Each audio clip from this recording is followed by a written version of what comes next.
오늘 우리에게 주신 하나님의 말씀 보도록 하겠습니다. 오늘 우리에게 주신 하나님의 말씀은 히브리서 5장 11절부터 6장 12절까지 말씀입니다. 히브리서 5장 11절부터 6장 12절까지 말씀입니다. 제가 가진 성경으로 신약 성경 358쪽입니다.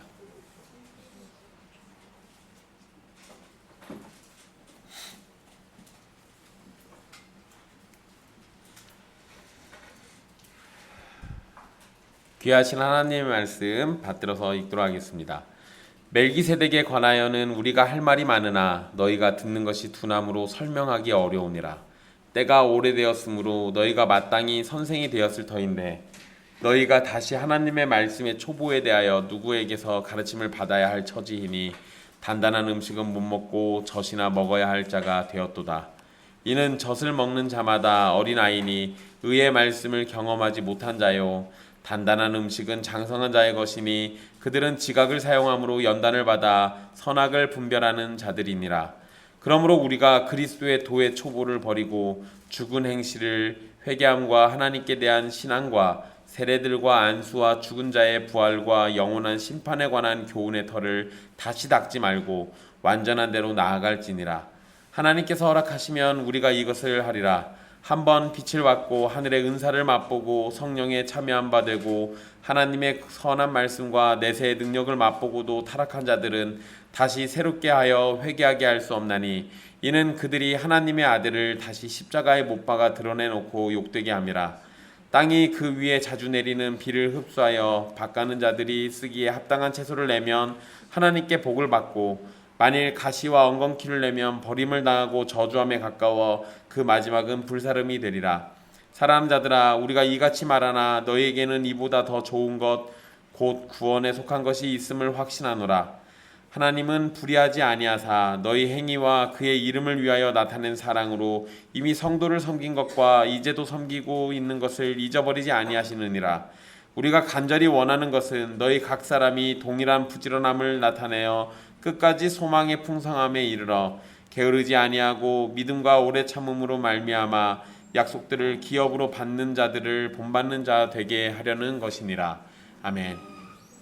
이 말씀은 살아계신 하나님의 말씀입니다. 우리 이관원 목사님 나오셔서 냉철하게 살피고 용납하자라는 말씀으로 하나님의 말씀 전해주시겠습니다.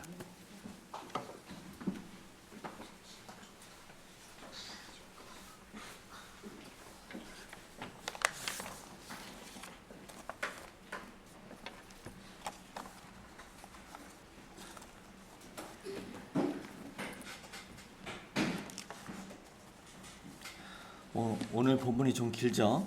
히브리서 5장 11절에서 6장 12절까지인데요. 오늘 본문에 있는 내용을 이해하기 위해서는 여러분 성경을 펴고 계시니까 그 앞에 보면 4장 14절에서 16절 한번 찾아볼까요? 오늘 본문이 유치한 문맥을 이해하기 위해서 히브리서 4장 14절에서 16절을 우리가 같이 한번 읽어보죠. 자, 시작. 그러므로 우리에게 큰 대제사장이 계시니 승천하신 이 곧 하나님의 아들 예수시라. 우리가 믿는 도리를 굳게 잡을지어다. 우리에게 있는 대제사장은 우리의 연약함을 동정하지 못하실 리가 아니요 모든 일에 우리와 똑같이 시험을 받으신 이로되 죄는 없으시니라. 그러므로 우리는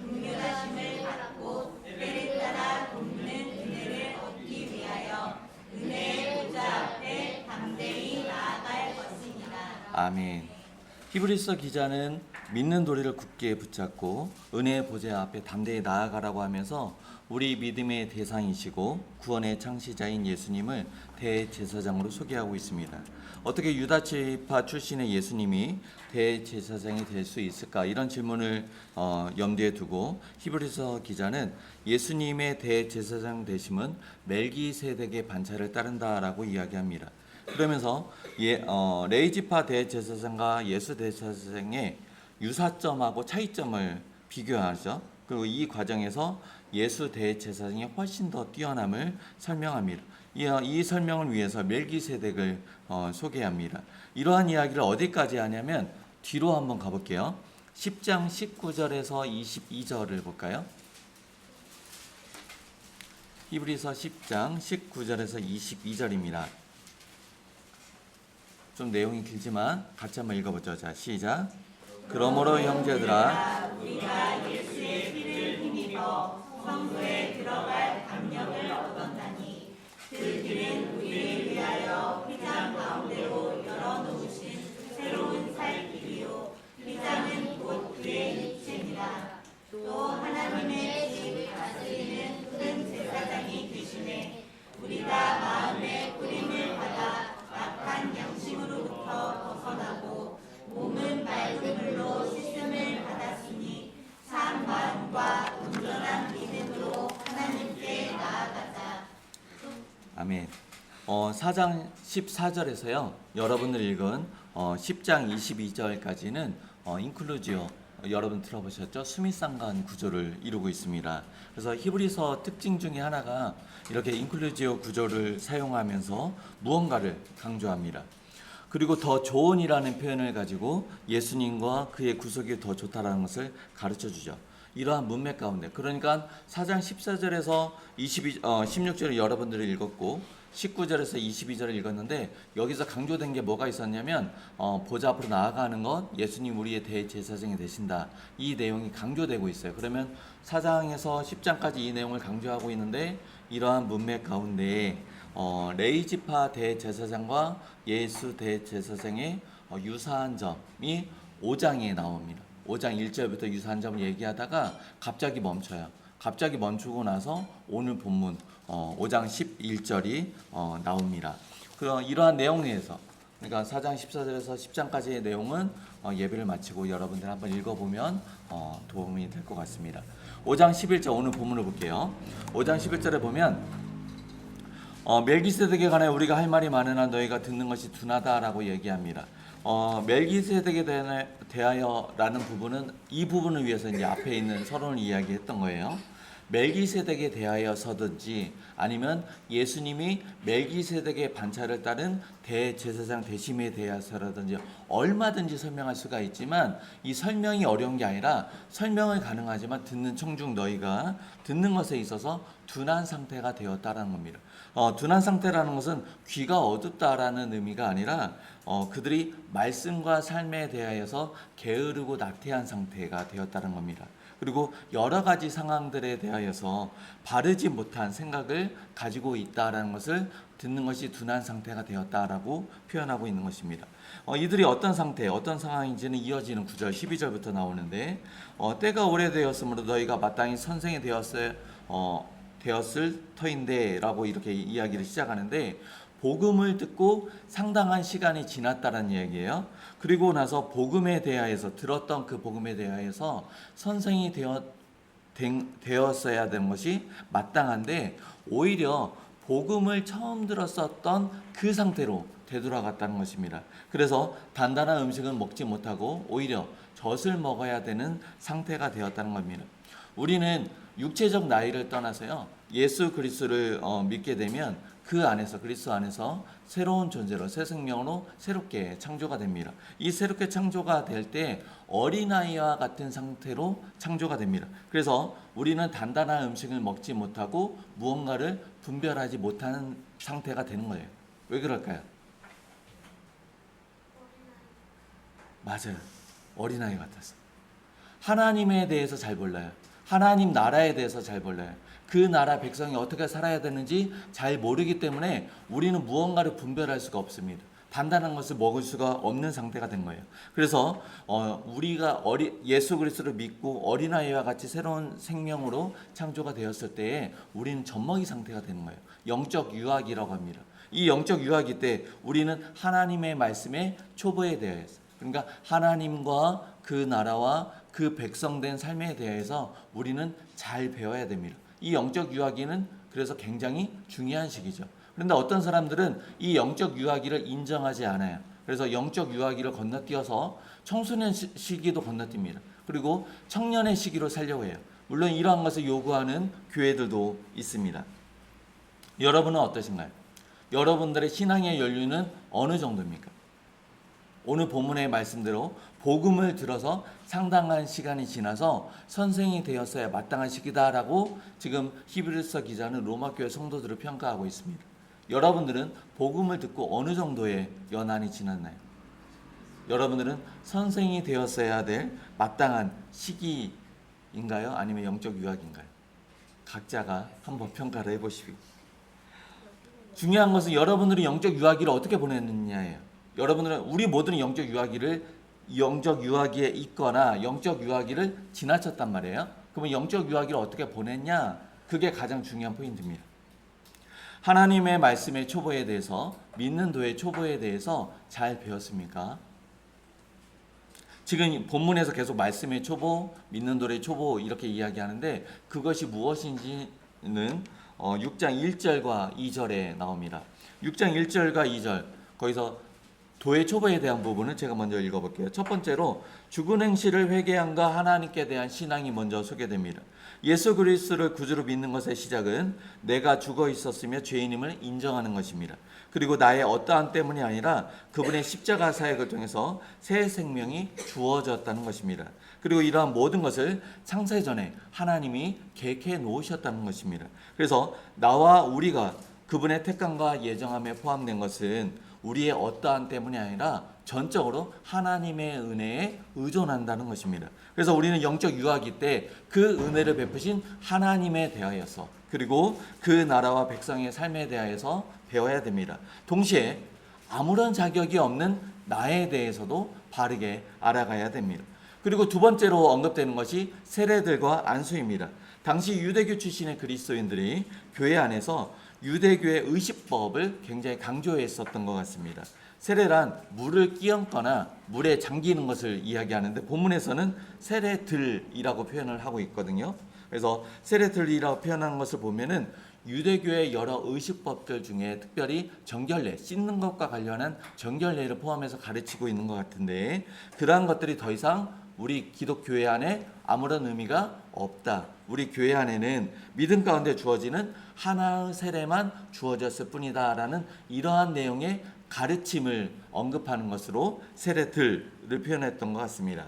그리고 이어지는 안수는 성령의 은사에 대해서 이야기를 하는 것 같습니다. 그러면 세례들과 안수라고 표현된 것은 회개와 믿음으로 신앙을 시작한 이들이 교회 공동체 안으로 들어와서 주의 몸된 교회로 자라나는 것과 관련된 가르침으로 우리는 이해가 됩니다.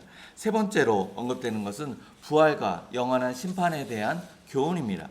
누구에게나 죽음은 두렵습니다. 왜 그럴까요? 죽었다 살아난 사람이 없어요. 경험치가 없어요. 경험치가 없다 보니까 두려울 수밖에 없습니다.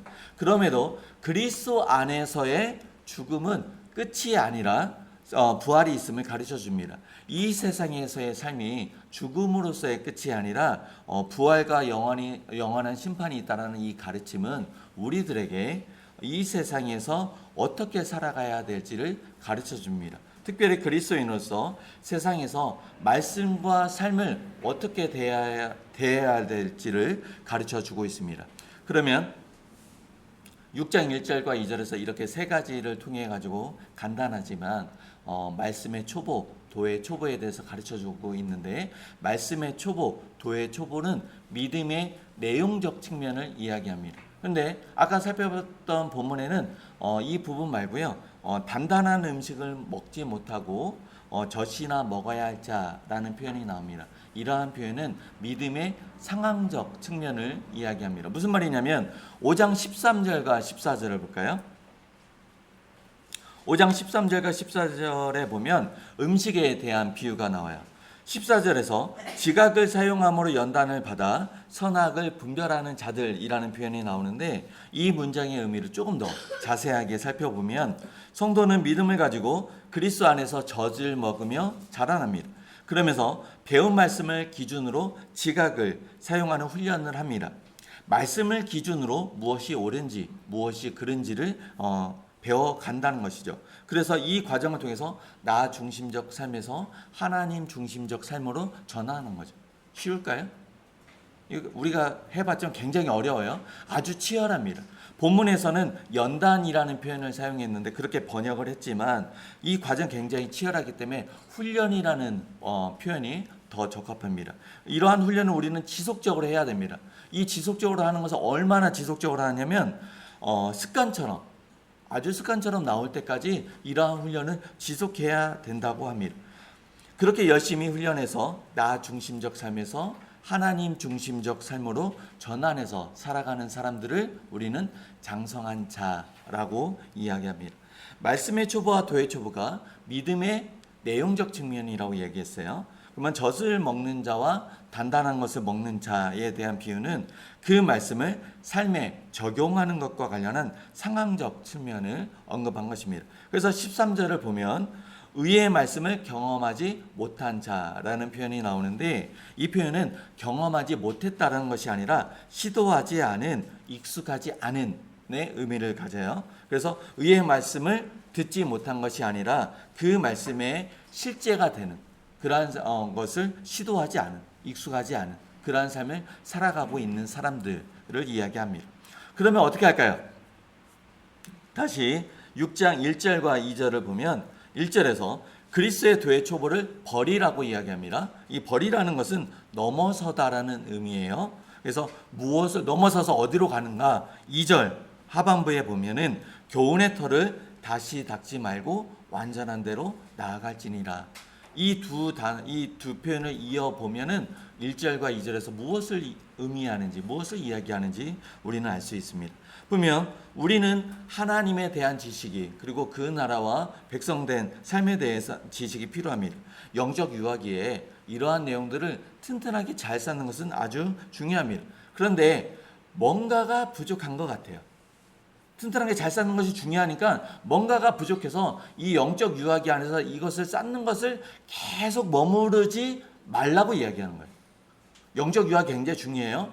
털을 쌓는 거 굉장히 중요합니다. 하지만 그렇다고 해가지고 여기에 계속 머무르지 말라고 본문에서 이야기하는 거고요.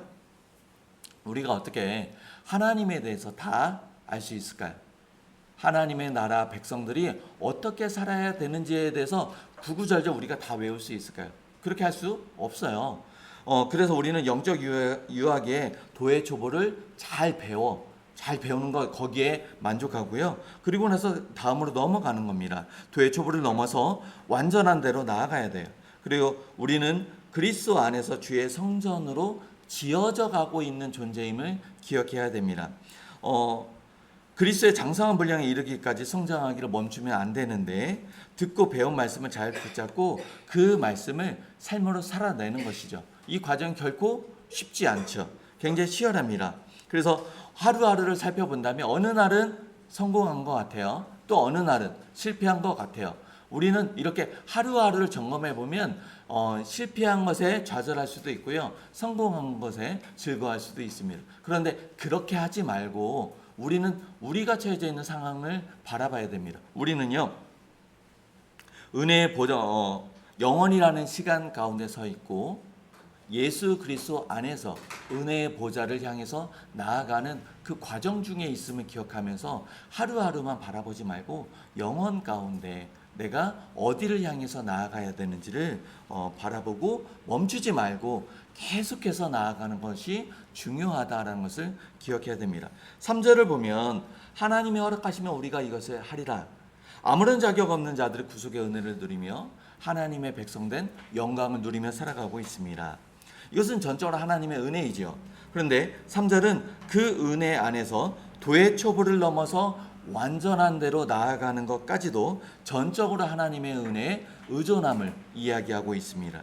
하나님의 뜻 가운데 이루어진다는 것이죠. 그래서 우리 안에 선한 열심을 이루시고 성령님의 인도하신 가운데 우리의 인내함과 순종함이 있어야 된다. 제가 두 가지 이야기했어요. 하나는 우리가 하나님의 은혜 앞으로, 보좌 앞으로 나아가고 우리가 그리스도의 도의 초보를 넘어서 완전한 데를 향해서 나아가는 것, 맥락을 같이 합니다. 이것을 하는데 첫 번째, 전적으로 하나님의 주권 가운데 하나님의 은혜에 의존한다. 두 번째는요, 우리 안에 역사하시는 성령님이 일하시는데 그 일하시는 것에 우리가 어떻게 한다고요? 우리의 의지를 사용해서 전적으로 순종하고요. 그 뜻에 동의하면서 나아가는 것. 이 두 가지 차원을 우리는 같이 붙잡고 같이 이해하면서 나아가야 됩니다. 그러면 듣는 것이 둔한 상태, 영적 유아기, 젖먹이 상태로 계속 머물고 싶어하는 사람들이 있을 수도 있어요. 그 상태로 계속 머물러 있으면 어떻게 될까요? 6장 4절과 5절을 같이 한번 읽어볼까요? 자, 시작. 한번 빛을 받고 하늘의 은사를 바라보고 성령의 참여함과 되고 하나님의 선한 말씀과 예수의 능력을 맛보고도 4절과 5절은요 어떤 사람들을 소개합니다. 그 어떤 사람들은요 실존하는 사람들. 왜 실존하는 사람들이라고 얘기했냐면 4절과 5절에서 사용된 모든 표현은요 실제로 경험했다라는 표현이고요. 예를 들어서 이런 것이 전혀 없는 표현들입니다. 어떤 사람들을 소개합니까? 한 번 빛을 받았습니다. 이 빛은 구원의 빛인데 한 번이라는 횟수는요 단순하게 횟수를 이야기하는 것이 아니라 질적인 차원. 그러면 구원의 빛은 한 번이면 족하다는 거예요. 구원의 빛을 두 번, 세 번 받을 필요가 없다는 걸 우리는 알아요. 그래서 한 번이면 족하다는 겁니다. 하늘의 은사를 맛보았다는 것은 그 구원의 능력, 구원의 은혜를 누렸다는 것입니다. 성령에 참여한 바는 성령의 은혜를 경험했다는 것을 이야기합니다. 말씀의 은혜와 더불어서 영원에 대한 소망을 맛보았다는 것을 4절에서 이야기합니다.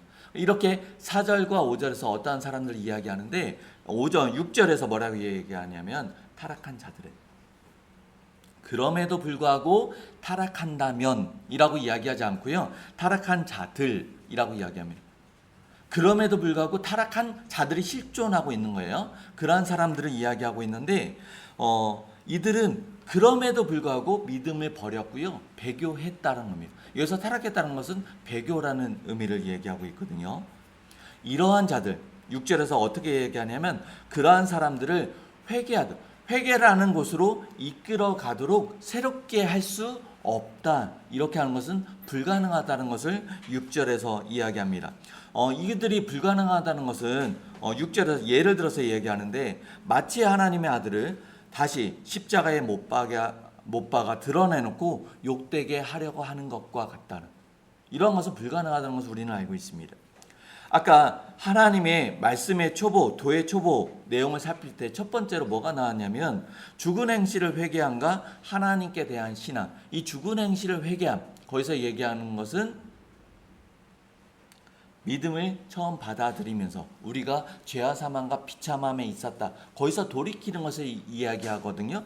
6절에서 이야기하는 회개한다는 것은 이 도착점이 얘기하는 아까 그 내용, 그 회개 동일한 것입니다. 그래서 구원의 빛을 받고요. 하늘의 은사를 맛보고 성령에 참여하고 하나님의 선한 말씀과 내세의 능력을 맛보고도 타락한 자들을 회개로 이끌도록 새롭게 하는 것은 불가능하다라는 것을 4절과 5절과 6절에서 이야기합니다. 4절에서 구원의 빛을 설명할 때 한 번이라는 표현이 사용되었었는데 그 한 번이면 충분하다라고 이야기했습니다. 6절에서 십자가 사건 이야기하면서 예수님을 다시 십자가에 못 박아 구원의 빛을 다시 바라게 할 필요가 없다라고 예수님의 그 구속사역은 완전한 구속사역이기 때문에 그렇습니다. 그래서 4, 5절을 누리고도 타락한 자들이 다시 회개하도록 새롭게 하는 것은 불가능하다. 이것을 강조하기 위해서 예수님을 다시라는 표현을 쓰고 있는 겁니다. 십자가에 못 박는 것과 같다는 표현을 통해서 이것은 정말 불가능하다라는 것을 다시 한번 강조하고 있습니다. 듣는 것이 둔한 상태, 젖먹이 상태로 있으면 어떻게 되냐고요? 이렇게 된다고요. 이것을 읽기는 읽었지만 정말 이런 자들이 있을까라는 물음표가 생깁니다. 아니 그렇게 경험하고도 그렇게 누려보고도 그런 사람들이 있을까요? 우리가 앞으로 가서 4장 2절을 보겠습니다. 4장 2절을 같이 한번 읽어볼까요? 4장 2절 자 찾으셨으면 같이 읽겠습니다. 시작. 그들과 같이 우리도 모든 사람의 같은 자야. 그들과 그 말씀이 그들에게 이르지 못한 것은 듣는 자가 믿음과 별로 쉽지 아니하다. 아멘. 이 4장 2절에서 이야기하고 있는 그들은요 출애굽 세대를 이야기합니다. 출애굽 세대를 우리가 생각해 볼까요? 그들은요 구원의 은혜를 누렸습니다. 만나와 메추라기를 맛보았고요. 그리고 하나님께서 공급하시는 생수를 마셨습니다. 그리고 시내산에서 하나님의 임재를 경험했고요. 하나님의 언약을 받았던 세대들입니다. 우리가 한 번이라도 경험해 봤으면 할 법한 수많은 하나님의 기적들을 경험했던 세대들입니다. 그런데 그들이 어떻게 했을까요? 가나안 땅에 도착했을 때, 그 정탐꾼의 보고를 들었을 때 그들은요, 지금까지 누렸던 그 하나님의 능력과 기적들이 없었던 것처럼, 한 번도 경험해 보지 못했던 것처럼 하나님의 말씀을 의심하고요, 하나님의 말씀을 따르지 않고 마음을 완고하게 했습니다. 그 결과 어떻게 됐나요? 광야에서 다 죽었어요. 로마 교회는 어땠을까요? 뒤로 한번 가볼게요. 오늘 좀 많이 잤죠? 히브리서 10장 32절과 35절입니다.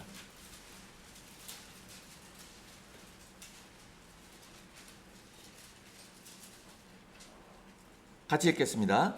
전날에 너희가 빛을 받은 후에 큰 고난의 싸움을 견디어낸 것을 생각하라. 계속 읽어주세요.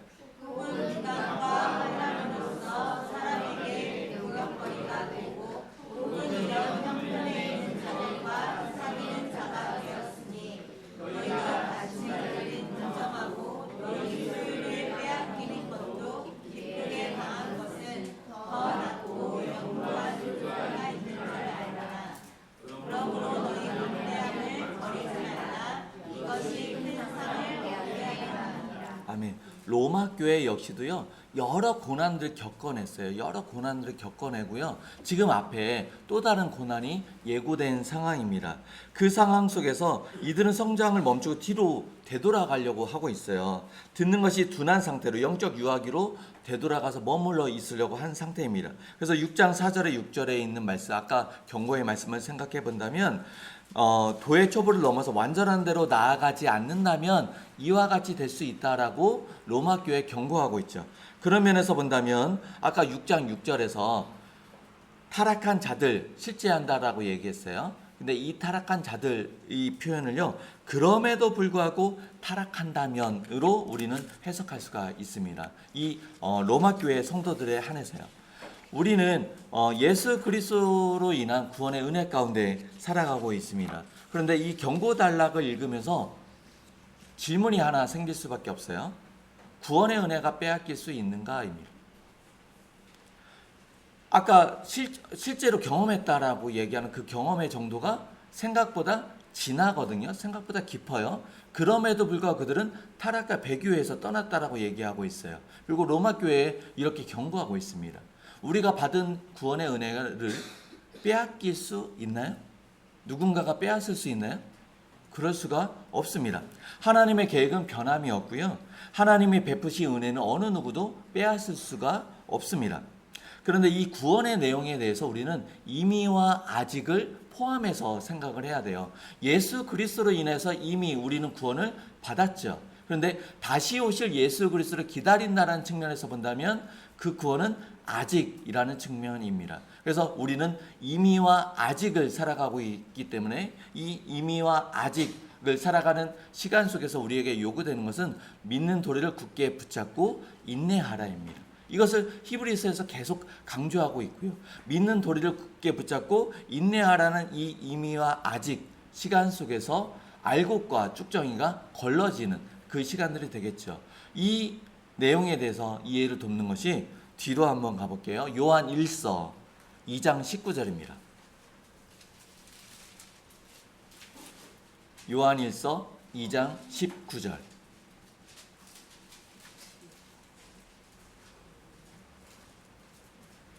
찾으셨으면 같이 한번 읽어보겠습니다. 자, 시작.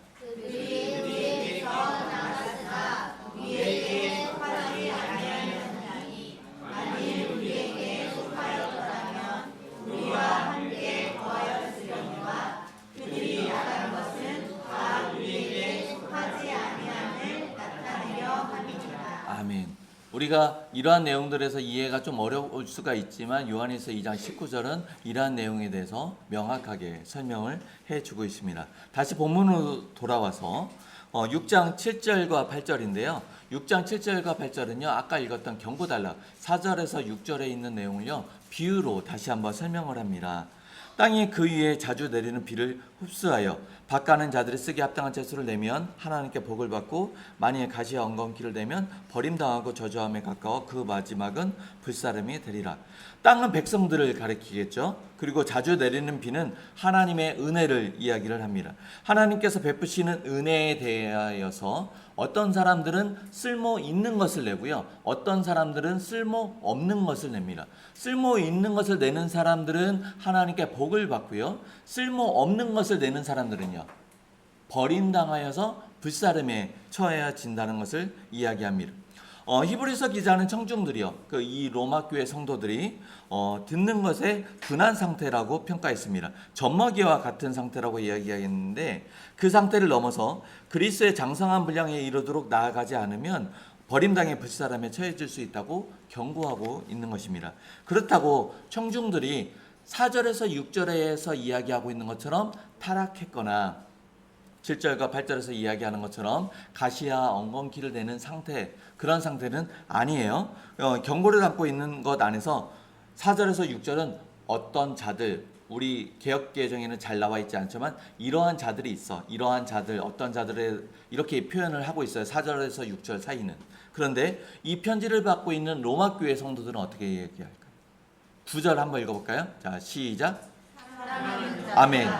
이 로마 교회 성도들에 대해서는요, 사랑하는 자들아라고 이야기합니다. 그래서 지금 경고단락에서 이야기하고 있는 이 사람들이 너희는 아닌데라고 하는 부분이에요. 그래서 대상, 인칭 대명사를 다르게 사용하고 있습니다. 그리고 특별히 이 히브리서 전체 안에서요, 로마 교회 성도들을 향해서 사랑하는 자들아라고 표현하는 것은요, 여러분들이 읽었던 9절이 유일합니다. 그 위에는 나와 있지 않아요. 어찌되었든 간에 히브리서 기자는요, 경고단락에서 지칭한 사람들과 편지를 받는 로마 교회 성도들에게 다른 인칭 대명사를 사용하면서 이 두 그룹을 구분하고 있어요. 그래서 6장 4절에서 8절까지 경고단락이나 여러분들이 읽다 말한 9절 이후로 권면하는 단락, 이 경고나 권면 두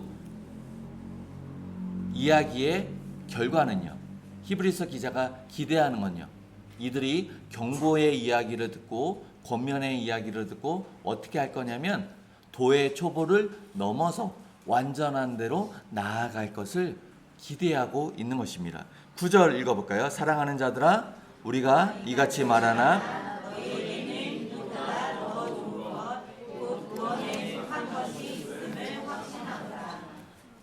경고나 권면을 받고 이들이 완전한 대로 나아갈 것을 기대하는 것을 넘어서 9절을 보니까 확신하고 있다고 얘기를 했거든요.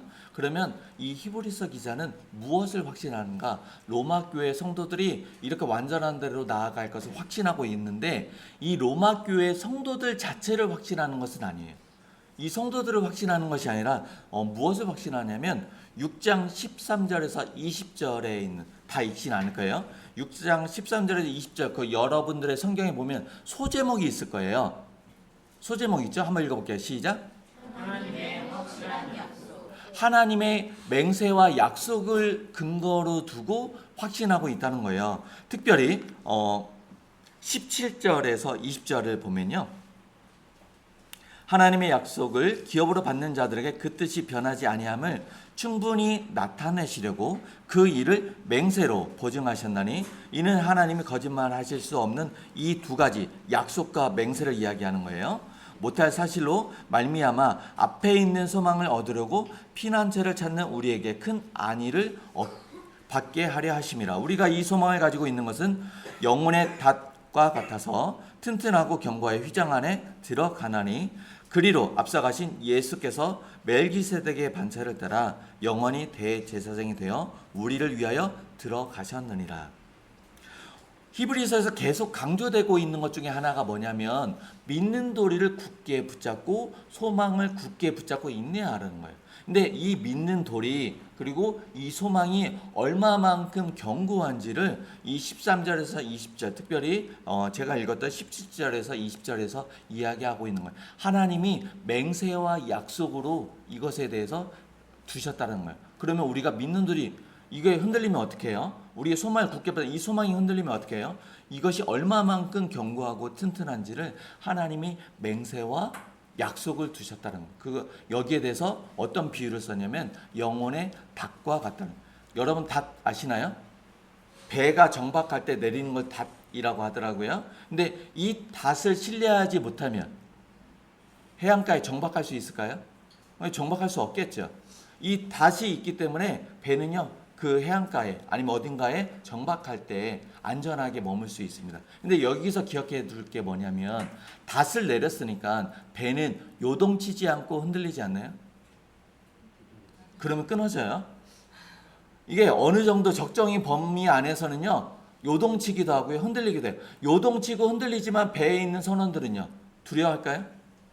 두려워하지 않아요. 닷과 연결되어 있기 때문에 이 범위 안에 있다라는 겁니다. 우리의 영혼의 닷과 같다는 것은 예수 그리스도, 우리 구원의 대제사장 되신 예수 그리스도로 우리가 신뢰를 둘 때 그분 안에 있으니까 우리는 더 이상 어떠한 요동, 고난, 핍박 없다는, 아니요 있다는 거예요. 다만 어느 정도 적정 범위, 내가 생각하는 적정 범위와 이 약속 안에 있는 적정 범위의 정도의 차이가 있을 수는 있지만 있다는 것입니다. 다시 본문으로 돌아와서 6장 10절 한번 읽어볼까요? 자, 시작.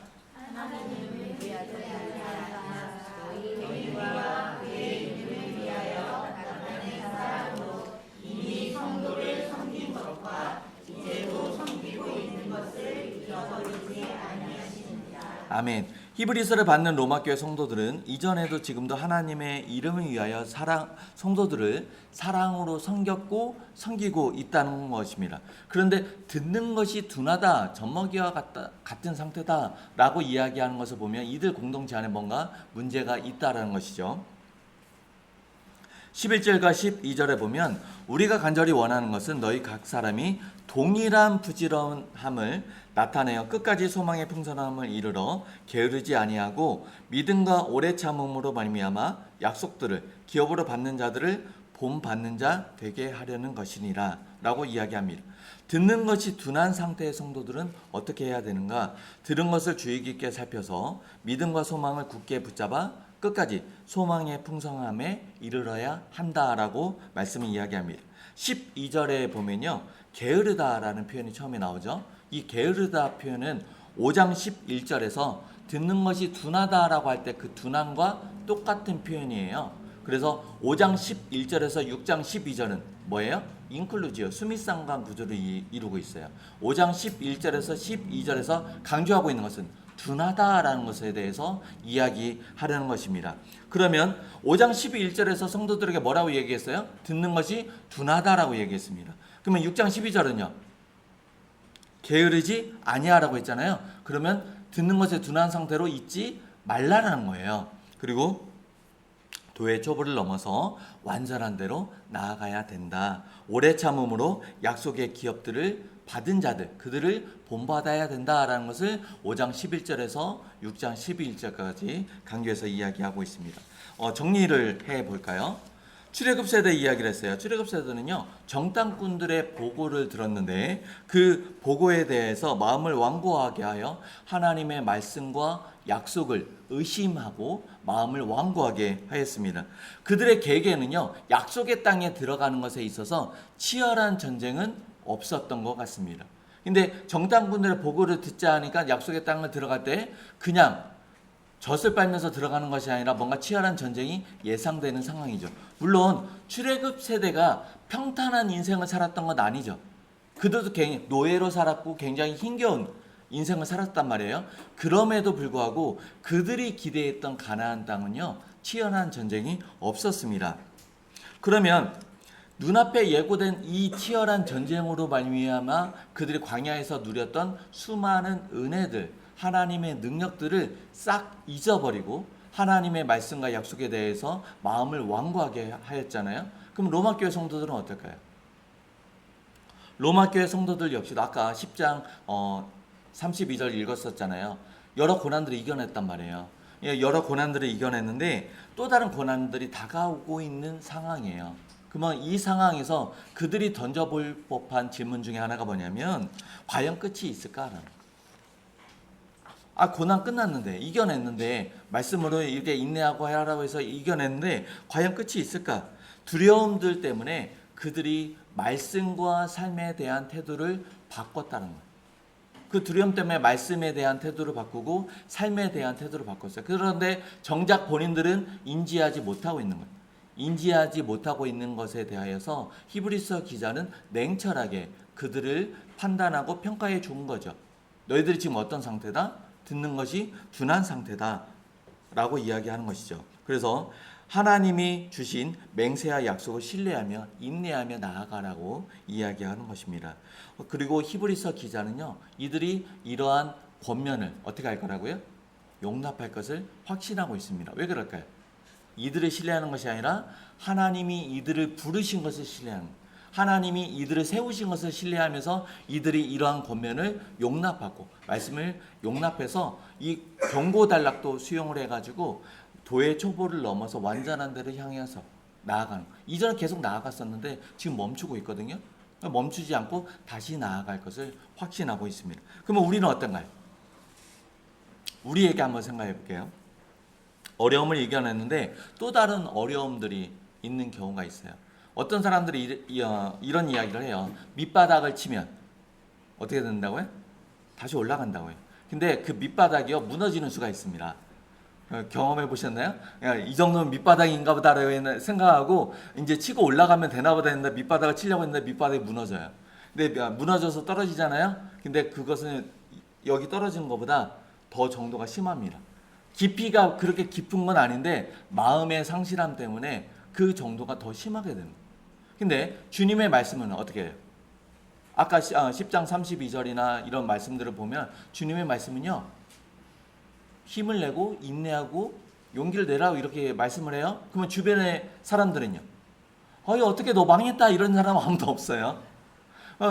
된다라고, 회복될 수 있다라고 권면을 해줘요. 그러면 우리가 할 수 있는 게 두 가지가 있습니다. 첫 번째는 뭐냐면 주님의 말씀을 받아들여요. 용납해요. 그리고 주변의 권면들을 용납해요. 그러면 용기를 얻고요, 긍정적으로 힘을 내겠죠.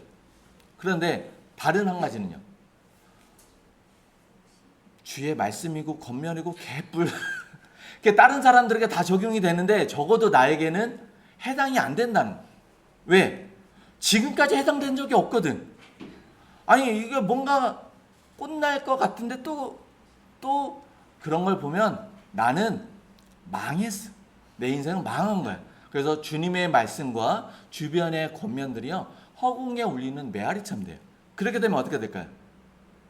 주님의 말씀과 주변의 권면들이요, 어떤 힘을 주냐면 부정적인 방향으로 가는 힘을 줘요.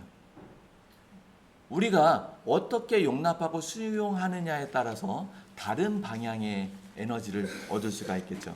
우리가 삶을 나누다 보면요, 다른 사람들의 문제나 고민들에 공감이 되는 경우가 있어요.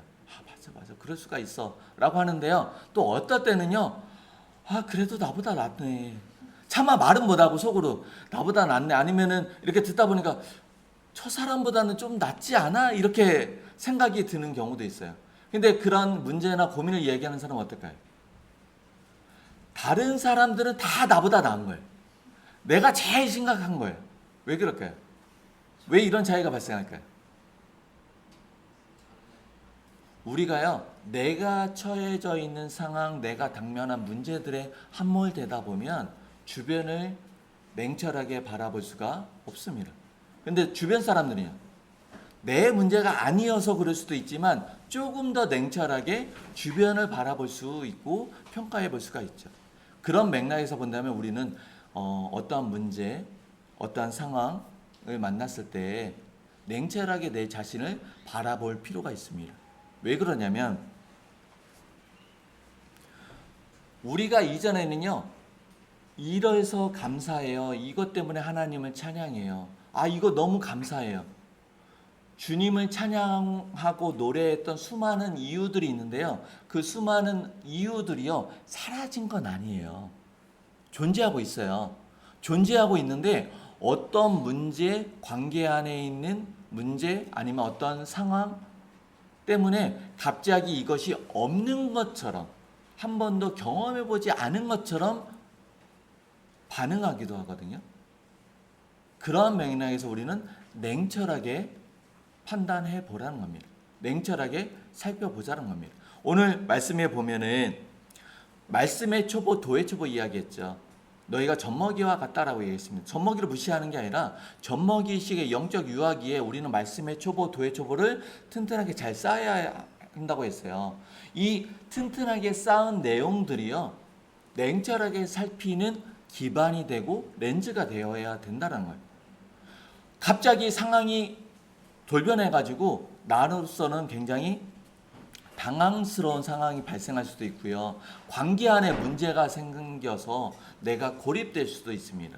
어느 누구에게 터놓을 수 없는 상황이 될 수도 있어요. 그런데 우리는 그 모든 상황 속에서 끄집어내야 되는 것이 뭐냐면 도의 초보요, 말씀의 초보, 영적 유아기 때 쌓았던 그 말씀의 내용들, 믿음의 내용들을 끄집어내가지고 그걸 가지고 바라보는 거예요.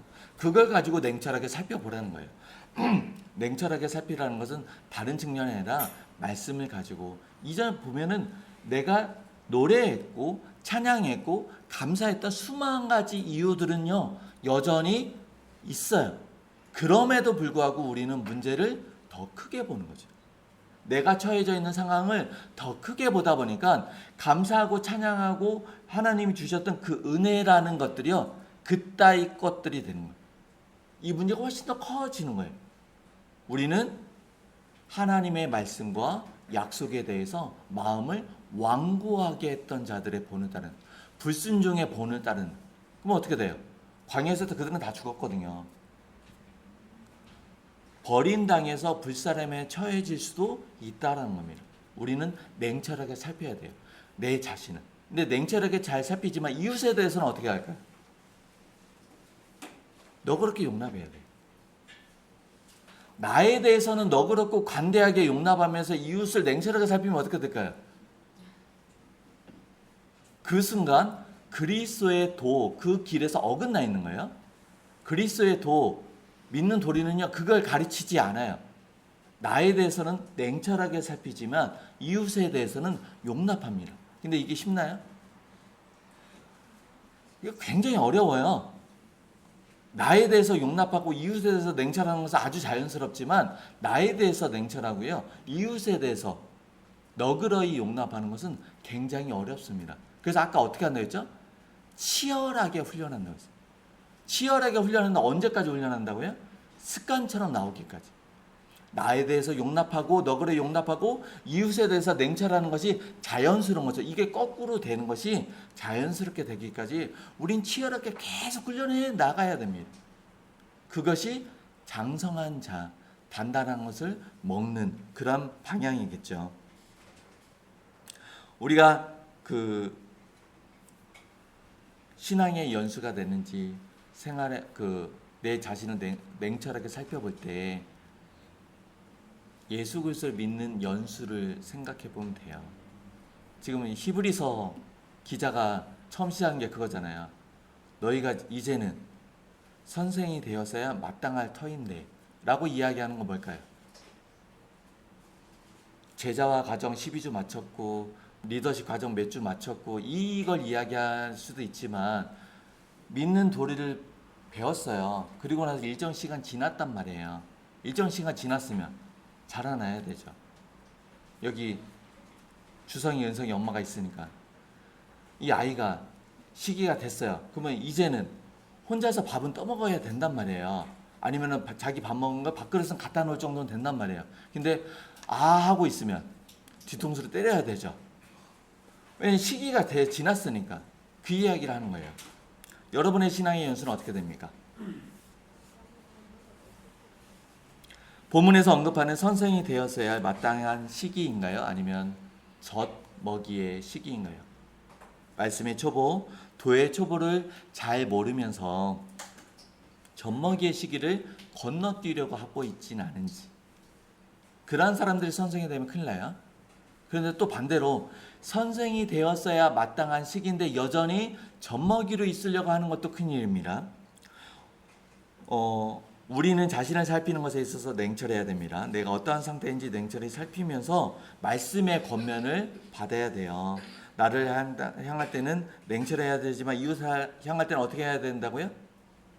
너 그렇게 해야 됩니다. 무언가를 가르쳐야만 선생은 아니에요. 우리가 아까 이야기했던 것처럼 말씀이 삶이 되도록 치열하게 살아가는 거. 어느 날은 실패하고 어느 날은 성공하고. 근데 이것에 좌절하지 않고요. 아까 이야기했던 영원이라는 선상에서 은혜의 보좌를 향해서 나아간다는 이 방향성을 가지고 매일매일 계속 치열하게 멈추지 않고 나아가는 거. 이 삶 자체가 본이 되는 겁니다. 나와 함께하는 동역자들 그리고 우리 다음 세대들에게 좋은 본이 돼요. 어떤? 저렇게 살아야 된다는 무언가를 가르쳐야만 선생이 아니라 내가 말씀이 삶이 되도록 치열하게 살아가는 그 하루하루의 여정들이 나의 자녀들에게 함께 신앙생활하는 또 다른 성도들에게 서로에게 본이 되고 도전이 된다는 거죠. 그런데 우리 모두가 알고 있는 것처럼 내 자신을 냉철하게 살피고요. 주의 말씀을 수용하고요. 이웃의 허물을 사랑으로 용납하는 것이 쉽냐는 정말 어렵죠. 그래서 이 정말 어렵다 보니까 우리 모두는요 경험이 있을 거예요. 어쩌면 지금 그럴 수도 있고요. 슬그머니 멈추는 겁니다. 슬그머니 내려놓는 거예요. 말씀의 훈계를 따른다면 이웃의 허물들을 너그리 용납해야 돼요. 말씀의 권면을 따른다면 나를 말씀으로 냉철하게 살펴야 돼요. 하지만 이것이 쉽냐고요? 어려워요. 그래서 나도 모르는 사이에 슬그머니 멈춥니다. 슬그머니 멈추는. 그래서 우리는 어떻게 해야 돼요? 서로 돌아보아 사랑과 선행을 격려해야 됩니다. 멈출 수가 있으니까. 이웃을 냉철하게 살피는 게 아니라 용납하는 차원 안에서 서로 돌아봐 사랑과 선행을 격려하는 것들이 있어야 됩니다. 감정을 무시하는 거 아니에요.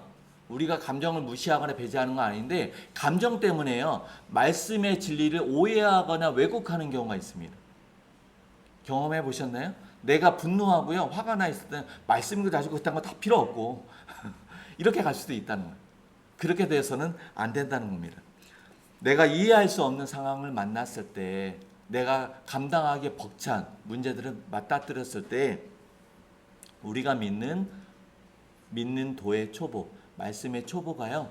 그 힘과 능력을 발휘할 수 있기를 소망합니다.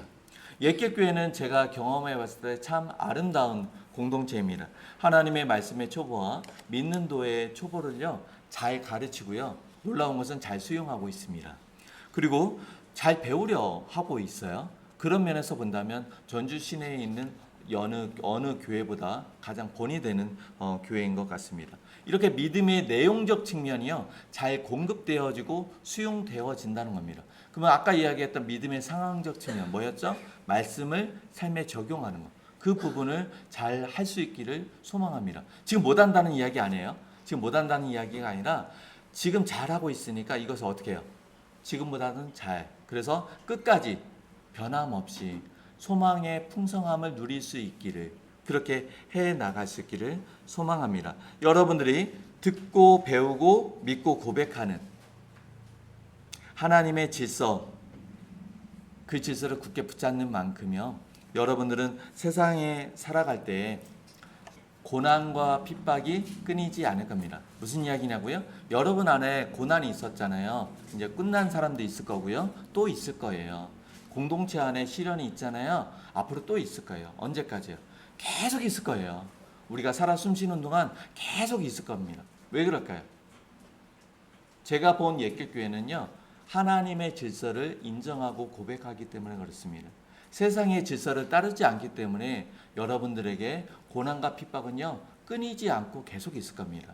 그 모든 상황 속에서 믿는 도리 말씀의 초보 그 내용들이요 능력과 힘을 잘 발휘할 수 있기를 소망합니다. 그리고 이러한 능력을 발휘해서 여러분들이 세상 그 문제들을 잘 이겨내가는 이 과정들 안에서 성도들의 사귐들이 있을 거예요. 위로와 권면이 있을 겁니다. 그것을 통해서 하나님 나라가 증거되고 하나님의 질서가 증거되고 이 세상 가운데 하나님의 나라를 선포하는 귀한 도구가 될 것을 확신합니다. 기도하겠습니다. 하나님, 예수 그리스도 안에서 하나님 나라를 살아갈 수 있는 은혜를 주셔서 감사합니다. 하나님 나라를 살아가는 것이 결코 쉽지 않지만 우리 안에 공급하시는 그 은혜가 더 큰 능력을 우리 안에 공급해 줌을 우리가 인정하고 고백할 수 있게 하여 주십시오. 모든 상황 속에서 하나님의 나라를 인정하고 하나님의 질서를 수용하고 살아가는 우리 모든 성도들이 되도록 주장하여 주십시오. 우리가 돌아갈 가정과 살아갈 삶의 터, 그 모든 공간 속에서 우리가 그리스도인 됨을 잘 드러내 보일 수 있도록 우리를 붙잡아 주시길 소망합니다.